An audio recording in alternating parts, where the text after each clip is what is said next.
let's look at where we are with the health service at this moment in time. It could be very depressing. It could be very challenging to build any enthusiasm. What I'm going to try and do over the next 25 minutes or so is try and talk to you about our own experiences in Wales with wounds. Unfortunately, we have to put up with the Queens of Squeeze getting in my bloody way. Where are they? Are they here? Are they recovered? Oh, we're representing them. You're representing them. Tell them I hope they had plenty of beauty sleep. The important thing is to talk about how we actually have done things and projects I've been involved in outside Wales, almost as a global perspective on things. But one of the things, believe it or not, is Darcy's report last week provides us with a huge opportunity. Whether that opportunity is realised or not is dependent on the politicians.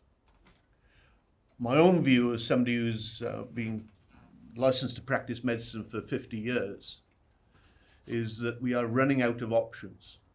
Our health service in the United Kingdom, even in the devolved territories, is broken. Doesn't need a rocket scientist to tell you that. It's just your eyes and ears will tell you that.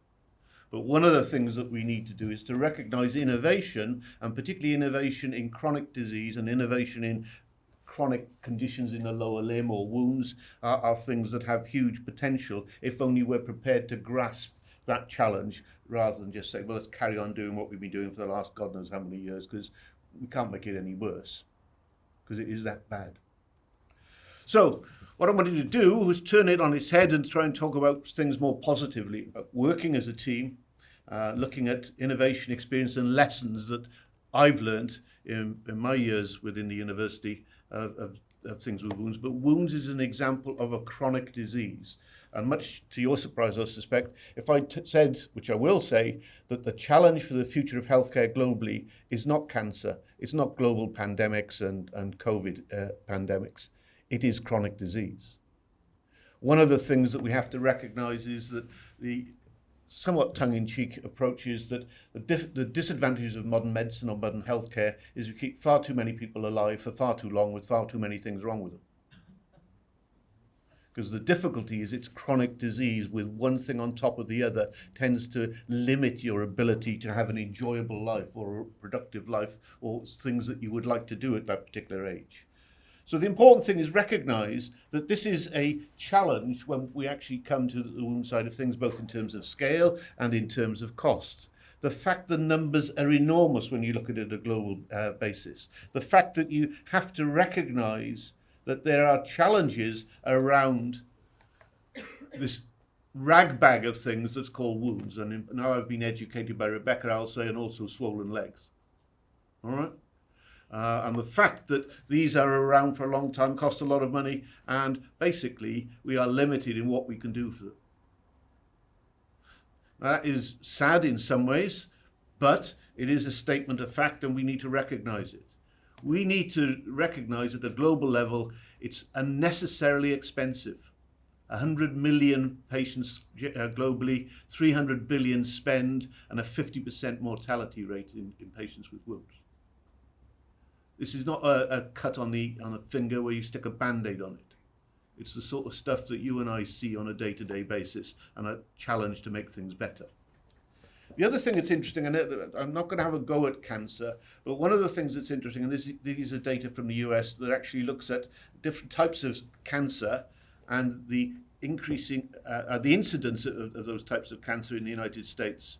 But look at the two right-hand columns, where it's diabetic foot ulcers and all non-healing wounds. Basically, the numbers of patients who will die because of complications of these conditions are enormous and much greater than those of cancer. Now, if I had cancer, I would have cancer treated. But recognize that the diabetic foot ulcer, as an example of chronic wounds, the numbers of people with diabetes, the lifetime risk of getting foot ulcers, the percentage that go on to major amputation, and the mortality rate are huge. I haven't made these things up. You'll see that all these slides have got references at the bottom. This is evidence-based medicine. The important thing is to also recognize that there are challenges when we look at the economic side of things. Look at the US and Medicare. A third of their spend is spent on diabetes. In NHS England, 1.2 billion, or 1% of the NHS. These are the figures for diabetic foot ulcers on a worldwide basis. And that is not a misprint. The cost of managing diabetic foot disease on a global basis, $79 billion. Cost of managing cancer on a global basis, $80 billion. Almost the same. Not jealous, not envious, not bitter and twisted much, is the fact that here is a discrepancy between two things that are as common as they are, as expensive as they are. One of them has a huge profile and a huge resource to support it. Another one, we're scratching around for a few bits of loose change on the edges to try and improve the care of patients, which we know from everybody's work in this room that you can make a difference. Difficulty is you're not often allowed to make a difference because the system says it's not high priority. And that is a challenge we have to face. Also important to recognize, even if there is limited evidence, there's increasing consensus documents or expert opinion or guidelines that actually tell you what to do. This is from the International Working Group on the Diabetic Foot, and what's highlighted in that red box is the basis of treatment. None of that is rocket science. None of that is gene therapy. None of that is monoclonal antibody therapy. The things that are driving lots of other rapidly increasing costs within healthcare at a global level. So it is important to recognize that this is a challenge. So let's turn it on its head and say, let's look at innovation. Well, in my various roles I've had in various places over years, I'm such a pain in the proverbial that I get a new job every 2 years just to get rid of me. And I was the University Dean for Innovation in Cardiff for a number of years till recently. And basically we have to think, what is innovation? There's loads of alternative definitions of innovation you can get there, but the important thing, to my view, and in a very simple, practical way, is it's things that make a difference to patients. It's not a p-value, it's not statistics, it's not a randomized controlled trial, although I have done loads of them over the years. It's not expert opinion, although I've contributed to those lots. It's all of those things, but it's all leading to a difference for the patient. So let's look at the fact that defining innovation about new ideas, exploitation, successful and new. The other thing that's interesting is innovation can come from anywhere, any strange way. And this is me being slightly sad, and when there's nothing good on the TV in the evening, finding this. Angry birds acted as a stimulus for a surgeon for a training innovation.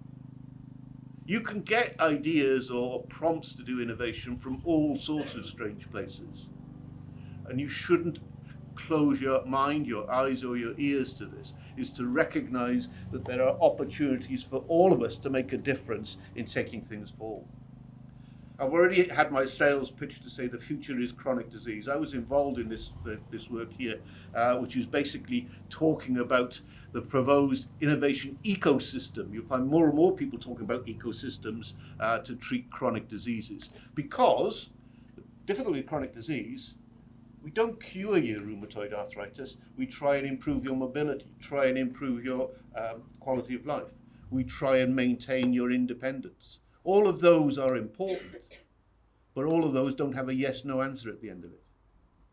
So the important thing is to recognize that there are issues here which need to include, go back you silly sod, we have to include the patients and also industry. They're all members, legitimate members of the ecosystem, and we shouldn't forget it. We often forget the patient, I'm afraid. So this is my concept of clinical innovation, and this was an editorial in the British Journal of Dermatology a couple of years ago, where I call it the 5 I's of clinical innovation. So you have a clinical innovation institute, like a leg club, could be part of that, like a sword and leg clinic, compression bandage clinic, lymphedema clinic, like a diabetic foot ulcer clinic, like a surgical site infection clinic. All of those are component parts, but you bring it together, and you have to start off somewhere, create a clinical innovation institute, and the 5 R's, create impact. So those figures I've shown you, hopefully, will start getting to think about impact. We also need to think about invention, the ideas of the angry birds that was actually making a difference to the way people approach things.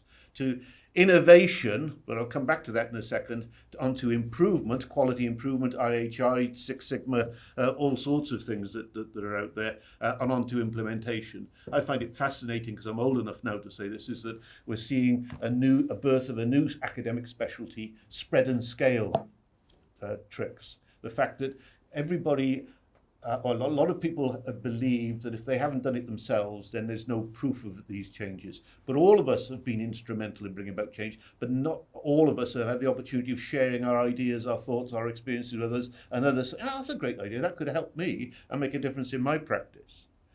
And then the important thing is to then say that we can expand the innovation to technological innovation, system and service innovation, and ultimately, in my view, social innovation so the patient's more involved.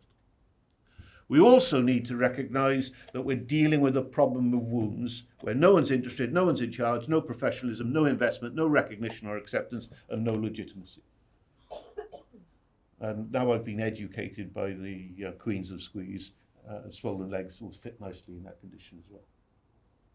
The important thing is to appreciate that we are a Cinderella specialty. We are dealing with a common, expensive, challenging, complex problem, but we're the orphan child. We could belong anywhere, but nowhere if nobody wants us. The other thing that's also important is to recognize that the innovation in practice is linked to developing a structured service provision. And believe it or not, this is the first output from us, from the group in Cardiff in Wales with an interest in wounds, which was published in the British Medical Journal in 1975. It's 40 odd years ago. So it's not an overnight success. Unfortunately, this became known as the Cardiff Bum Bung.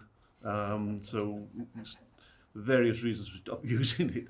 And this is a pilonidal sinus wound with a elastic foam stent alongside it. It was developed by my mentor, my hero, Les Hughes, the professor of surgery in Cardiff, when I first went there, who invented this to treat post-surgical wounds that are healing by surgical intention. So we created an academic group interested in wounds. What I'm going to do over the next few slides is very quickly just run you through the life story, the life cycle of what we've been involved in Cardiff and some other international initiatives. Where basically, from a research achievement point of view, we've published a lot. We've had lots of people through doctoral degrees. We created the first master's program in wound healing. We developed and validated the first disease-specific quality of life tool. We developed the biggest managed bed contract in Europe. We had a wound registry, lots of clinical studies, created lots of societies, and in fact the European Wound Management Association was born out of a meeting we held in Cardiff in 1991. Created the International Wound Journal, and back in 2014 we created the Welsh Wound Innovation Centre, or WIC. And WIC is a new model of clinical innovation, which again comes back to something I've mentioned about bringing industry or the commercial world alongside as a true partner, as a true bedfellow in those of us who are interested in things.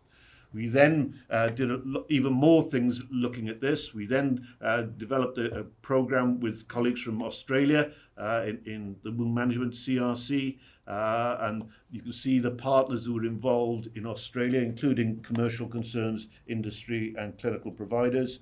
We then moved on to all of these things repeated but focused slightly differently in Singapore with A-Star. And Z Upton led that, and I was the lead investigator for the clinical stuff. Here's the work and the partners associated with the Singapore Wound Care in the Tropics initiative. Again, you can see research and economic achievements that we were involved in. And I'm going through this rapidly, not to see this as, look at the smart arse standing up there talking all these things he's done. I'm doing it to say, this is one group with an idiot like me leading it, actually trying to take things forward. This is data that we've got from the Singapore existing medical records, which was there, but nobody had collated it. Look at the numbers of patients and the admissions and assessments over a period of time. This is the latest one, which has been presented but not published, where we've now shown in an 812 patient cohort that we can collect or create a prospective registry. and to look at the sex, age, ethnicity, BMI, and all the rest of it. But we can also look at all the other things about whether they're smokers or not smokers, and also hypertension, diabetes. It was mentioned just now about these other conditions. All of those things are listed there. Things that we need to collect information about to understand how to manage these patients. Because don't forget, and I'll tell you the truth in a second, we have to look after the whole patient, not the hole in the patient. And anybody who thinks that Gary Sibbald coined that, that's false. It was a nurse called Heather Orsted who actually coined that phrase as important. She was slightly crazy, lovely, lovely lady. She's in, where's Ellie? She was here. She's in the Ellie mode of causing a stir. I first met her, she said, "A day without pus is like a day without sunshine."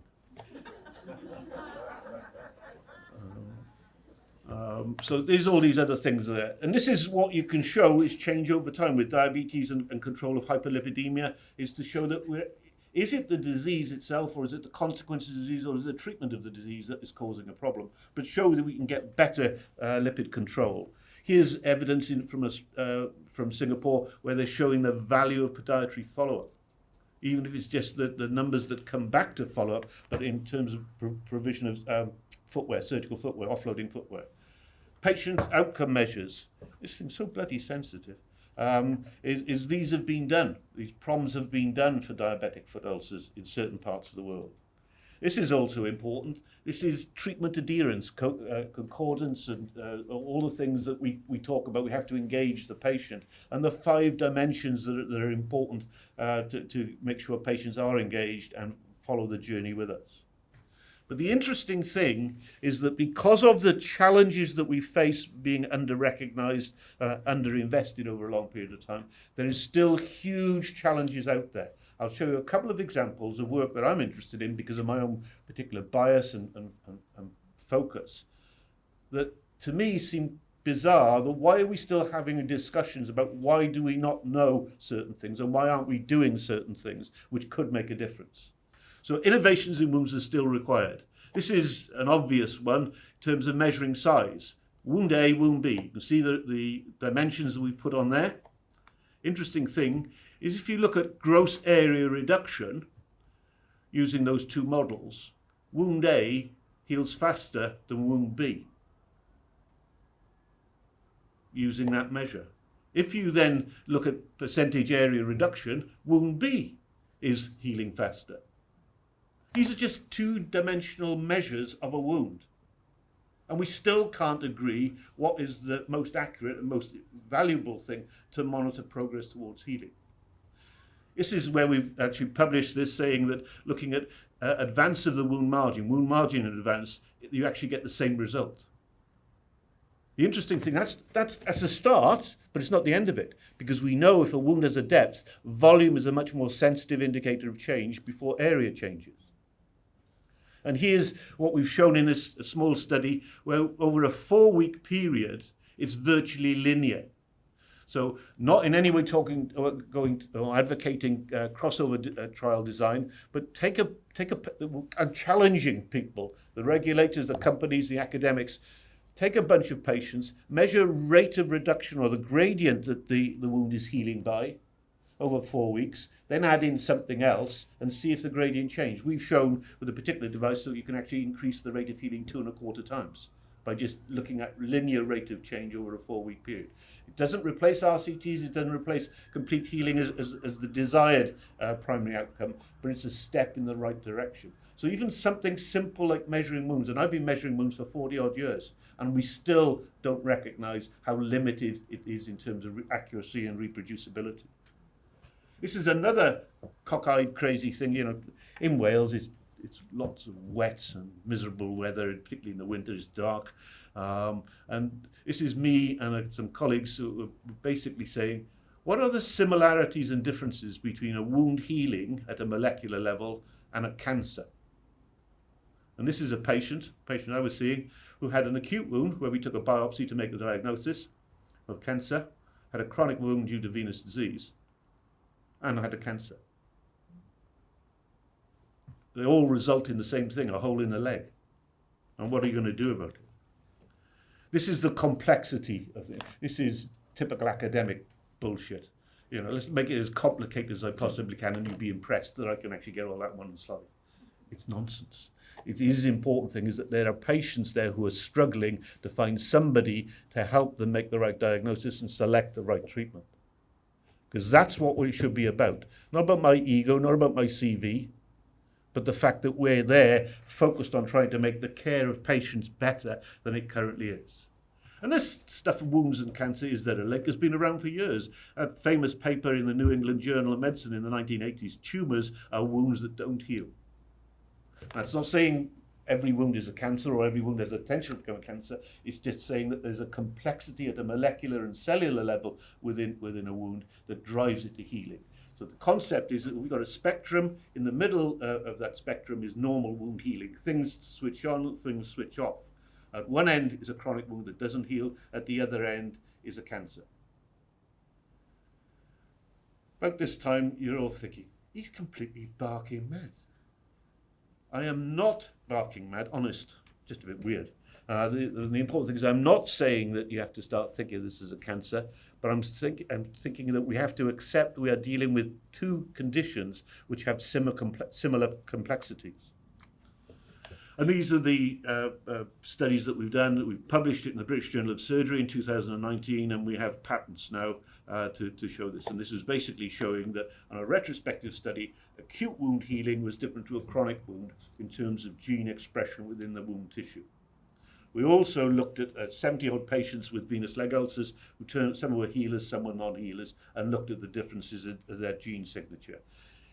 Here's complicated slides about patients, which basically says it works. There's a difference in the gene signature that we get from a wound, a chronic wound that's not healing as compared to one that is healing. And for those of you into detail, here are the 14 genes that we're talking about. So if we take a piece of chronic wound tissue, run polymerase chain reaction on it, quantitative PCR, we can actually identify through a signal, these are coding for healing or these are coding for non-healing. Now that is at the extreme opposite of where we started off with measuring wound size. And what's the right way to measure wound size accurately and reproducibly? This is another end of it. But both of those have to be brought together, not by the same individuals necessarily, but across the world to be able to say we can now treat wounds with the same detailed understanding as we would treat patients with cancer. When I first started as a surgeon many, many years ago in a previous century, the important thing was when we were dealing with breast cancer, the only discussion we had was a simple or a radical mastectomy. You now look at it, we look at an estrogen receptor, herceptin receptors, BRCA genes, sentinel nodes, and all sorts of things. They've all got breast cancer, but they drop down into different buckets where different treatments are seen as being optimal for an individual patient. That's the level of precision medicine that we need to get to if we're going to treat patients with wounds going forward. We've also done a prospective study. We've also done a small study where we've taken repeat biopsies. And I'm not saying this signature is perfect. It is not perfect. I'm not saying it's perfect because we've got to take a chunk of tissue rather than wound fluid or peripheral blood. But it's a step in the right direction and shows to me the potential for this sort of stuff. And here's where we've summarized this, and all of the variables are listed on the left-hand column. You can see the p-values. The one that's most guaranteed to actually show a difference is the gene signature, the 14 gene signature with the p-value shown there. The other thing that's interesting, if we understand the aberrations in that gene signature that code for non-healing, can we convert non-healing to healing with products, drugs that are known to influence the behavior of certain of those genes? And this is a child with leishmaniasis on a face that's been treated with a drug that is used to treat leishmaniasis. One of the things that's interesting there, accepting it, and this is not a patient of mine, this is a patient we found from the literature presented in a conference. You might argue that not only has it done a good job of getting rid of the leishmaniasis, but hardly any scarring. Because one of the big challenges going forward, once we've converted all the non-healers to healers, is to convert them to healers that don't scar, so we don't get recurrence. So there's a fair bit of work for you young whippersnappers to do. Old gits like me are going to fall off the perch sometime very soon. So the important thing is to realize there's huge opportunities for work to be done in this area. The other thing that's interesting, and I mentioned at the beginning, I mentioned it again, is the poor old patient. This is looking at a survey of patients and what they want out of it. Improve ability to walk and to do things myself, 81%. Reduce amputation, back off, 83%. Reduce infection, 86%. I'm sure the patient wants it healed, but these are the things that are really bothering them. Why aren't we designing things to actually deal with that? Comes back to another challenge. This is from the US and the FDA, and the thing I've highlighted in yellow is we still haven't got an agreed method of how to sample a wound microbiologically. The way in which we use microbiology in current day practice and in many research studies is prehistoric. It goes back to the time of Pasteur. Take a swab, if they grow a bug, it's infected. That's fine if you stick a needle in my back and you grow a bug out of my CSF. Not if I'm a female and I've got a wee infection or a contamination, and not if I've got a chronic wound that's been open there for 2-3 years. So what we have to do is look at the target of providing the right patient, the right treatment at the right time. It's a huge challenge in some ways, but it's a challenge that's within touching distance if we want to make it so. So I think the important thing is to recognize that we need innovation as a catalyst to drive this thing forward. And this is me on another sad day where I dreamed a dream. That we'd have a global network of centres that were actually interested in wounds, doing the teaching, doing the research, coordinating care. And I've shown this as an example because my interest is wounds, and somebody asked me 72 hours ago to give a talk. This is a very biased approach because it's my personal opinion. You can tear it apart, you can walk out in disgust, you can actually say, that old git, actually got me to think again. That's what I want you to do, not because I've got all the right answers. These are challenges that I see, and here's are opportunities that are within touching distance that we could make a difference. Hopefully I've not disappointed you too much. You'd rather have a vascular surgeon talking how to replumb legs, but these I see as challenges as we go forward in the wound world. Thanks for your time.